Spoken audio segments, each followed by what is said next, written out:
Marami ang na-curious sa real score ni Fiang Smith at JM Ibarra matapos mahuling sweet na magkasama sa concert ni TJ Monterde. Chikang umaabante mula kay Ray Fresh Pumaloy. Nako, eto na nga. Marami ang naintriga kung ano ba talagang status ngayon ni Fiang Smith at JM Ibarra. Spotted kasi ang dalawa na magkasamang nanood ng concert ni TJ Monterde kamakailan. Sa viral video, magkatabi ang dalawa kung saan nakasandal ang ulo ni Fiang sa balikat at nakaangkla pa ang braso niya sa katambal habang tinatapik-tapik ang braso ng katabi. Nakahawak naman ang kamay ni JM sa hita ng partner na tila walang ilangan.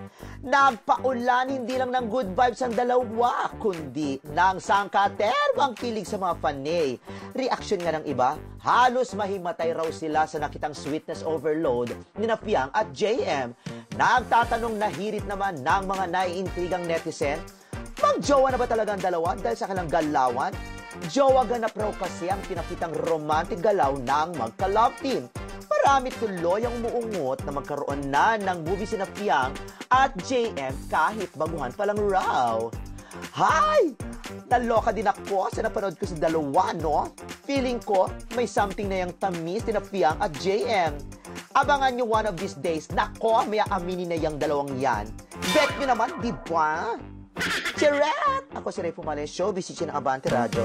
Ito ang balitang mabilis, mabangis, at walang mintis.